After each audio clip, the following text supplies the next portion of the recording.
Okay, hello. Today I'm joined by Alan. Is it Wycherley? Is that the correct pronunciation? Wycherley, yeah, that's the one. Yeah, Okay. So well done. Not a lot of people get that right.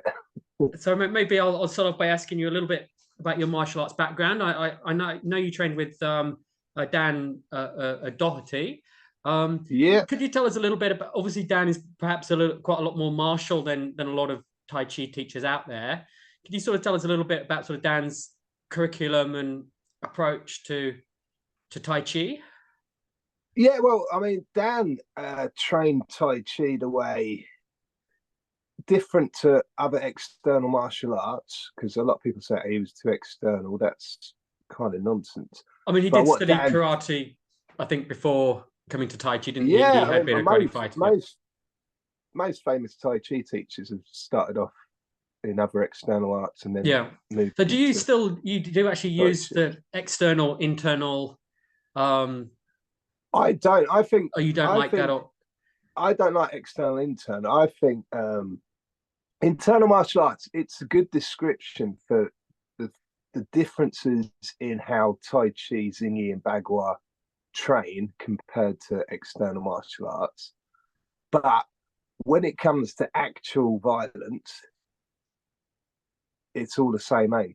yeah, well, you You know, need to if move you and look, punch and kick, and yeah, yeah, if you look at people fighting, it looks like fighting. I always ask people when they talk about the fact that punches are different in Tai Chi, that strikes are different, that when people are doing pushing hands and people go, well, that's not real pushing hands because it's too external. I always ask them, show me in like a combative format, so in a competition or a street fight or anything else, because we have cameras everywhere now, and we've got footage going back to the 1930s of kung fu fighters fighting. Like, well, a lot probably of it's even not very earlier. impressive when we look at Yeah, some of the exactly. old It looks masters. awful. Yeah, Yeah, so I always say, show me examples of what internal fighting should look like. And as yet, I've I've had people show me stuff that is obviously fake. Like Tai Chi master takes on wrestler, and you can see that the wrestler guy isn't reacting. is that the Huan Xing Shang a video from? I think it's from about 1980. I think Well, I that's have. one of Yeah. them. There's another one. I can't think of his name. He's a Chen teacher, and it's like he was demonstrating on a guy who is has done wrestling, not to a high level or anything, but he was just sort of flapping around and just flipping over, and there was quite a lot of controversy about it at the time, but it's still used as an example of a Tai Chi teacher flinging Yeah. around a wrestler, which doesn't really it doesn't happen like that, an old, a 60, 70-year-old wrestling coach very rarely gets the opportunity to fling around, like a 20-year-old up and coming wrestler. You've Yeah. got to accept that at some point you are now the coach, you are not the person that's going to be flinging around the Yeah. young talent. And I guess that And you it's think I this hasn't happened within Tai Chi, that there's still quite a lot of 70-year-old teachers who like to think that they can mix it with the best of them. Yeah, it's not just the teachers; it's a Tai Chi community. There's in the classics where it talks about an old man defeating a group of young people. It's like people still cling on to this belief that this old man can defeat anyone. Like Yeah. get into our favorite person, Misner is at the top of the pecking order, and even in my style with Dan Doherty, this is indicative of Tai Chi in general. The person at the top becomes like a bit of a cult leader.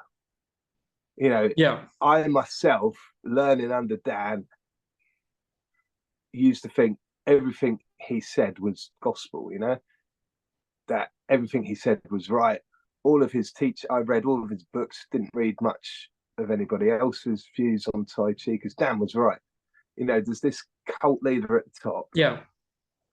How and do you feel about him nobody now? I else. mean, obviously he Well, passed away sort of yeah, a few years ago. he was a great man. He had a huge influence on Tai Chi. He showed that it could be used as a martial art. And I mean, if you see the tiny footage of him fighting, he wasn't fighting like a karate car. You know, he Yeah. wasn't doing the And certainly traditional I've seen a Kumite little stuff. bit of footage, and I have met Dan a couple of times, and I think his this control of distance and footwork was very impressive. It always seemed to be that when he wanted to strike, he was always within range, and Yeah, his opponent was never in range to hit him. So yeah, I do think he was a good fighter, and I guess he produced a few decent fighters as well, which is quite unusual within Tai Chi. Are you able to tell me anything about his sort of Neigong? I know that there's sort of a bit of an oath that students sort of had to yeah, I can't swear. talk about it. I mean, I only learnt the yin set for a start because there's a yin set and a yang set. So I only ever learnt the yin set. That was as far as I went before I kind of I became a dad and driving to London, a couple of times a month became too much time away from children. Yeah, But like to me, Neigong it's great training. It's I mean, when I first started learning how to do it, it's the most painful training I've ever done. I remember after practicing the first set, like my legs were shaking. And, if you've ever done squats, the day after you do squats, yeah. your legs are like jelly. Like that was how my legs were after the first set of Neigong. It's not a million miles away from other Tai Chi exercises that exist that are freely available online. And the way people say kung fu means hard work, I always hate that It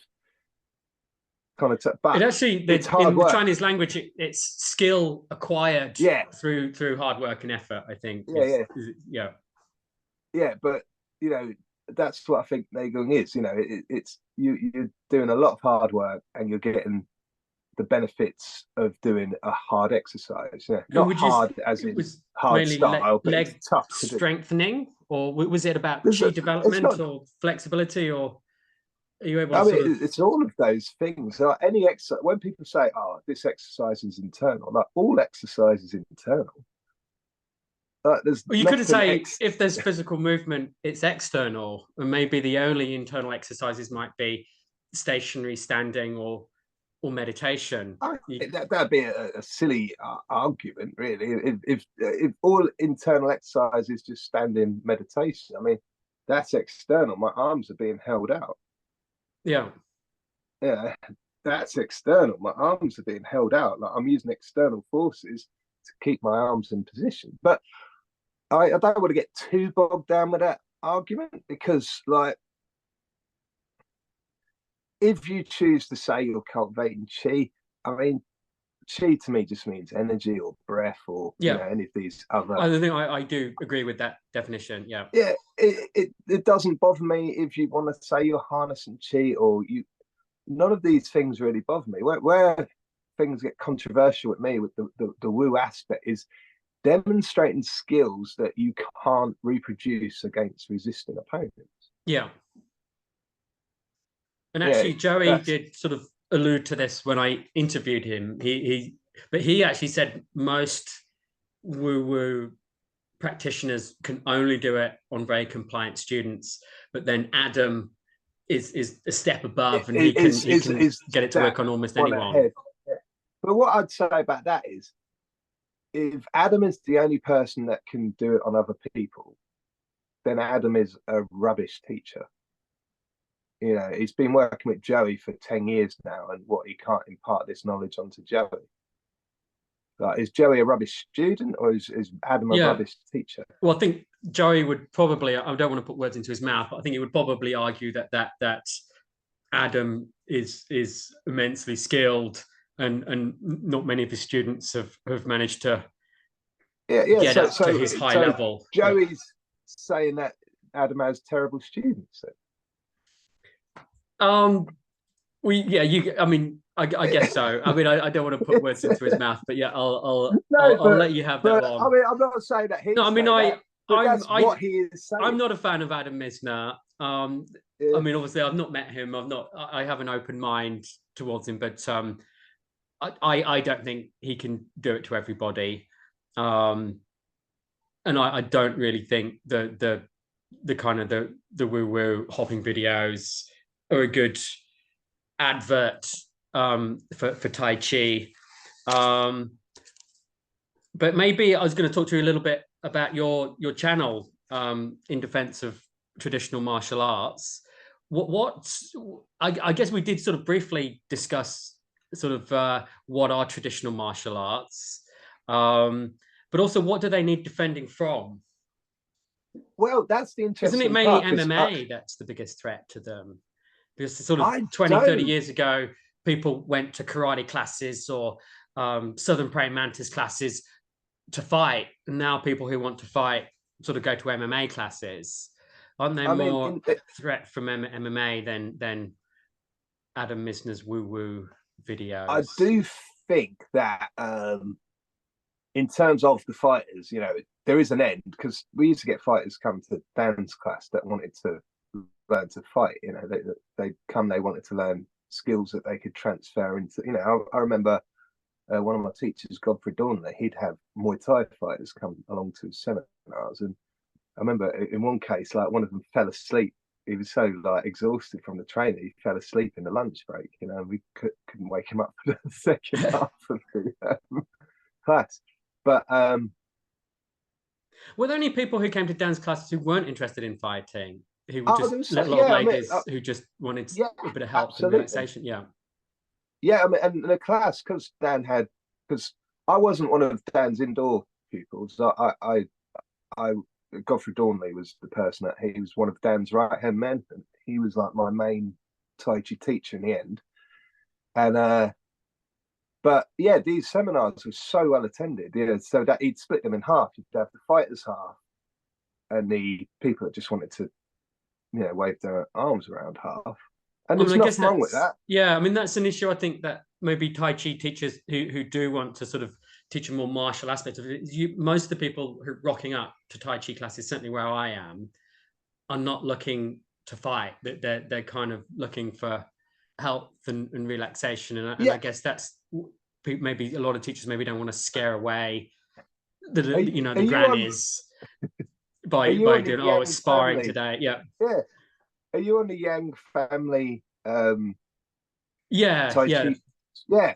So go and have a look at people doing forms on there, people who upload their forms. Right? It's the thing when I get accused of, you know, like bullying behavior and like, you know, being nasty yeah. and derogatory. Go and look on any of those forms videos and tell me if you see me They're commenting usually negatively. terrible. Yeah. Yeah, right. Now look at the people that I get into arguments with and see their comments on those videos. They're always, you're doing this wrong. This is awful. You're like, that's not real Yang style Tai Chi. Yeah. Right? That's the massive difference is I will support anyone doing Tai Chi for whatever means that they want. Where I come into it and feel like Tai Chi, well, traditional martial arts in general needs defending is from the woo. Because when I started, I did think I was going to get into lots of arguments with MMA guys, with, you know, judo guys and all the rest of it. But through my experience of MMA, it's kind of, oh, Yeah. cool. If it works, yeah, go on with it. You know, if I can get And I something to guess, work, they don't yeah, care if it was from a form. I might ask you a little bit about your sort of MMA career then. So obviously after when you came back to martial arts, why didn't you go to another Tai Chi teacher? Why did you choose Well, MMA instead of Tai Chi? so I What have do you a think? video about this, but it's a very long, boring video. It was my very first video. I put a lot of Yeah. effort into it. It's like 40 minutes long, and I learned very quickly that that is not the way to go on YouTube. Yeah. But when I came back, I did want just another traditional martial arts class, and I found it was a Back May white eyebrow kung fu. You ever know much about that? I've heard the name. I don't know a great deal about it. It's sort of a southern style, isn't Yeah, it? I think kind of. it's a southern style. It's a family style. I was very surprised to find a teacher in it because it was kind of a secret because Back May Kung Fu, like back in, you know, like southern China, it's known as like, you know, a martial art of a betrayer. You know, like I can't go too much into it because we haven't got that much time. But anyway, I went to this class that was taught by a white person. Very shocked because I've never seen Back May practiced by a white person before. went along, and he was a great teacher. He was doing solid back May. The kung fu was great. He was at a very high level. I wouldn't take anything away from him, but he'd be telling me, like if you hold this, bow stance, no one can kick you in the nuts, and that you can, like these strikes are very dangerous and very powerful. You could give someone a heart attack by striking them in a certain manner, and all this stuff. And then afterwards, we were talking, and they were talking about how deadly it all was, and I was basically like, well, if you want to learn to fight, you're probably best go into MMA. This is a tradition we're keeping alive. And one of the benefits is if you get into a fight with someone, you're probably a lot better able to defend yourself than not. And then these people would be saying, well, no, because that's just the sport. We do real. I can't stick around these people. And as it was, as I withdrew from that class, I just so happened that a fight gym opened up in town, and they were offering as part of that individual boxing lessons. I was getting quite chubby at the time. I decided, I've always been fit my whole life. I was doing less and less Tai Chi at home, to the point where, I'd probably do a couple of Neigong sessions a month, and that was it. And it wasn't enough. So I needed an extra boost. So I went along to a boxing class. Through that, met some MMA fighters, watched them fight, and I thought, you know what? I want some of that. So then I started training in MMA. And as Joey said, I had 3 fights. They weren't against very talented fighters, but I have never claimed to be a top-rate MMA fighter. And Joey quite often self-owns, because the fact that I am a third-rate MMA fighter, and a lot of these Tai Chi people are scared to, demonstrate on me, not even fight me, just demonstrate me, just goes to show how low down a lot of these Tai Chi teachers are with their actual skills. And also that might be why there's so much aggression on some of the forums, that a lot of the time with the BJJ or the MMA guys, that they get their aggression out in class, and then outside of class they're lovely guys. They're not looking to start fights with people on Facebook. Well, and that's the thing. I have never once, again, correct me if I'm wrong, show me any post where I have threatened anyone with violence.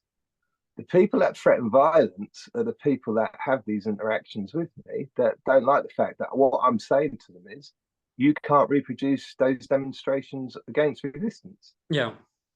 I'm assuming that your meeting didn't take place on the weekend, that you had a... No. I made a video about that. Look it up, in defense of traditional martial arts. Because originally we were supposed to meet. I did a whole video about that as well. He very publicly said he could make me jump using his little finger, Clive Potter. And then I was great. And then I tried to arrange the date. Then very privately messaged me to say, actually, you can't film it. And then, you tempted to go along without the camera anyway, and just to see? No, because I know that he can't make me jump. Joey again. Joey does all these demonstrations. You took part in some of them. He makes people like fly around and stuff. And then when we see him actually against somebody that isn't into the woo-woo, in that other video he released recently, that's what's weird about Joey. He makes all these claims, and then he willingly releases a video where he looks silly. He's getting taken apart by some guy. It's it's very strange behavior. Yeah, I mean, I would sort of, in defense of there was sort of a video that he posted with me. I do feel that it took, obviously I was there for nearly 2 hours. I don't think he didn't really provide any context with what had been going on before that interaction, and I didn't feel Chi.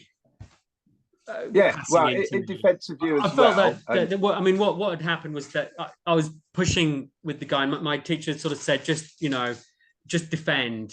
Don't try and push for a while. Just sort of let people push you and see if you can deal with it. So that's sort of what I've been doing with with this guy, and he hadn't really been having much luck pushing me. And then Joey said, "Oh, just hold a rigid pung," and then he wasn't able to push me. And then Joey came in and then found the right angle. So Joey came in with his weight and pushed. Well, I would say he could have just as easily said, "I use my muscles or my knowledge of biomechanics to push him," rather than chi. I mean, didn't disagree that obviously chi is energy. He did use energy. He did use chi. Yeah. But I don't necessarily think it's particularly helpful to say to a student, "Oh, use your chi to move him," if they don't. Well, really in defense of you as well, I think the look on your face in that video said it all, really. So, I mean, it wasn't. Yeah, I will point out some people. I won't put you in a position, but anyone go and watch that video and have a look at Mr. Shackleton's face and tell me that he doesn't look slightly bemused with what's going on. Bemused, wrong word. Kind of like, I don't know. Yeah, okay. I mean, I think a lot of these kind of demonstrations rely on the person holding a rigid structure or kind of giving a line of tension that can be used for the fajin.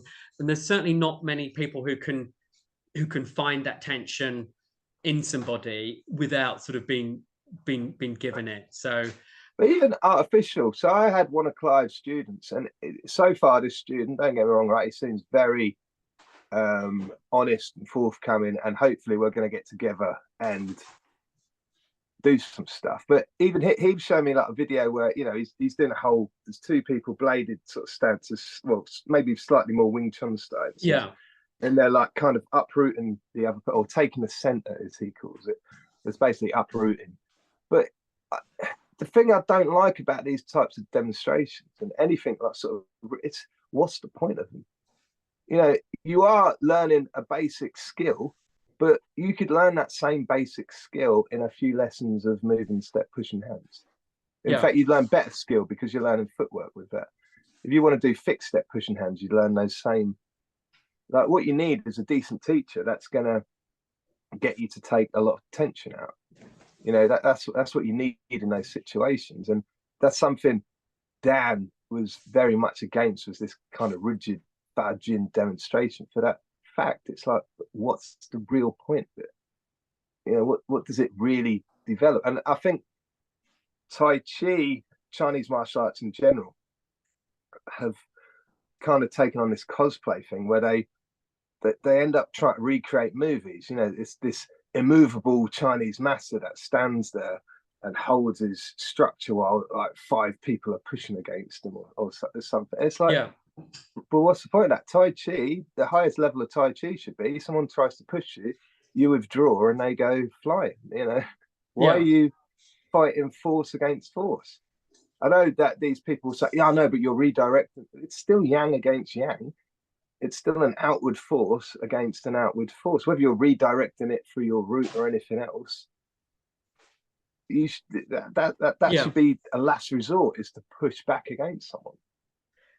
Yeah, I'm just trying to see if we're kind of running out of time with my last few questions.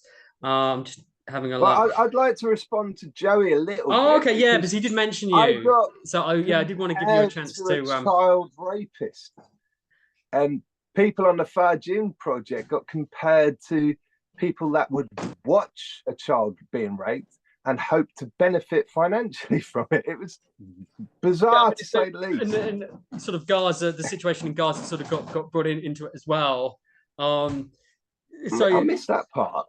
That was sort of right near the end. He started sort of talking about Gaza. I think he was it was an analogy of people who ignore bullying on the Fajin project. The same as ignoring the horrors that are going on in Gaza. So that was the analogy. Was I think that people should call out bad behavior, be it. I mean, people should call out bad behavior, and I'm not in favour of fat shaming. I mean, we had that little bit of a ding dong. It wasn't because I disagreed with what you were saying. It was because I disagreed with the fact that you were trying to take the moral high ground whilst sort of taking the mick out somebody's spelling and grammar.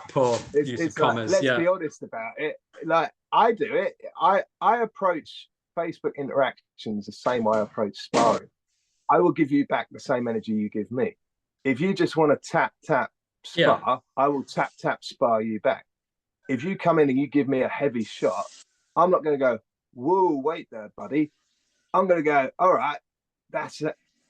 We're fighting it, and I'm going to deliver that same energy back. I mean, do you think that, I mean, there's some truth that maybe the Virgin Potch is perhaps maybe more toxic than some of the other Facebook groups out there, or do you think they all are?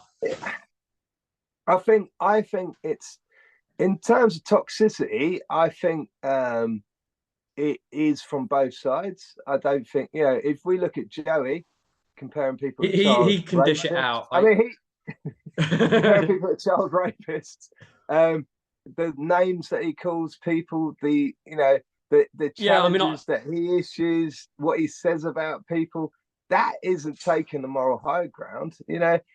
Misner taking the moral high ground, calling people retards, like, that's not taking the moral high ground. Like, if we want to talk about, if these people were above reproach, were not giving back what they were getting, I would 100% agree with you, absolutely.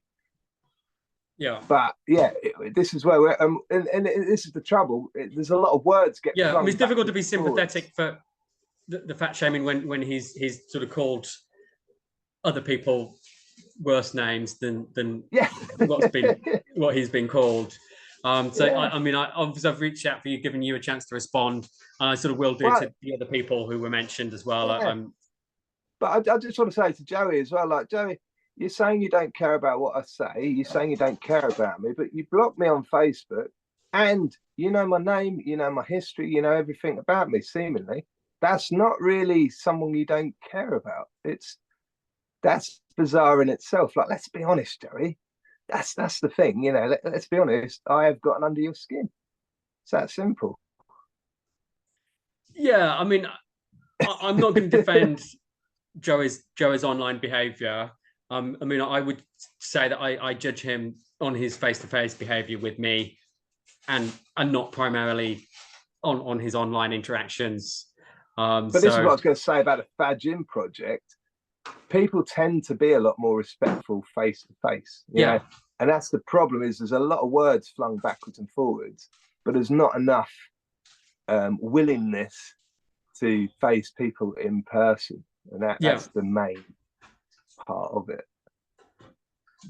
And maybe, I guess the final thing was maybe going to talk about your challenge that you've issued out. Obviously, you've not managed to get any takers yet.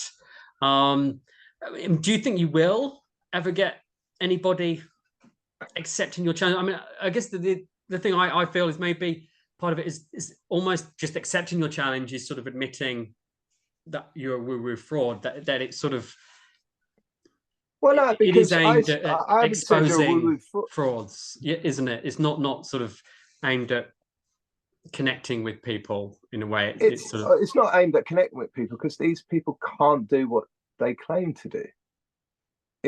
And that's the whole thing. If someone could reproduce this type of, I've said to you, if you said to your local BJJ school, a rear naked choke wouldn't work on me, you couldn't get me to tap from a rear naked choke or make me. If you offered that challenge out to the BJJ community, someone would take up that challenge. We know it. If you went to their class and said, do some BJJ on me, they would.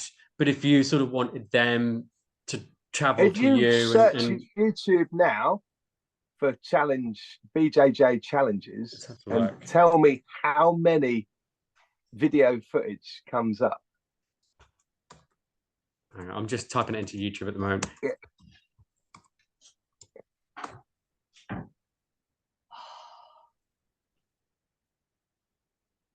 Yeah, quite a lot have come up. Yeah. So, and what makes this is the thing about it, people say, but Tai Chi people are above that sort of thing. But day after day, I get people challenge me from America, Canada, Australia, France. But the terms of my challenge are very specific. Anyone within a drivable location to the UK, in the UK. I mean, do you think that there are that many kind of woo-woo people in the UK? Do you think they're huge numbers? I don't think it's Do you have any, numbers. obviously, that do you have any more people in your, so obviously sort of Adam's I students had have been the main I targets. was given Do you a have any other? list. I was given a list by a guy who reckoned all these Tai Chi people were going to put me in my place. I can't remember the names offhand. The only person that got back to me off this list was a guy who'd moved to Fiji. All the rest just ignored me. Like there's quite a few. I had a Wing Chun guy who did internal Wing Chun. I mean, that's nonsense in itself, isn't it? Because Yeah, Wing Chun was never I an agree with that. internal style. Yeah. Yeah. And he said, I'll reproduce this anytime you want. And I was like, okay, let's do it. And then he went, right. And then as it got closer, he said, right, it's if you're coming along, it's a milling session. You're going to pay me £50 and I'll match you up with someone and you just stand there and swing punches. You can't use footwork. You can't. And I'm like, but that's not reproducing what you said you were going to reproduce. Yeah. Well, that's what I'm offering you. And it's like, you know, if you can't reproduce a very simple demonstration, then you're kind of admitting that it is woo. Yeah. Okay, well, I'm afraid I am going to have to shoot off soon. But thanks a lot for your time this morning, Alan. I really appreciate it. And yeah, I'm not sure exactly when I'll put it up. I've still got Joey's to sort of edit and well, you can't edit it. He said. Well, yeah, I've got to. Well, I might have to bleep out some names. Bleep out some bits. Yeah. leave my name in it. I'm happy. Yeah. So there's a few other people who I need to check that they're okay with their names being in the video. I'm happy with him. I'll post that one and then I'll post this one after I've posted Joey. So thanks a lot for getting up for me this morning and taking the time to answer my questions. I really appreciate it. That's all right. Thanks a lot. Cheers. Yeah. Okay. No worries. See you later. Bye.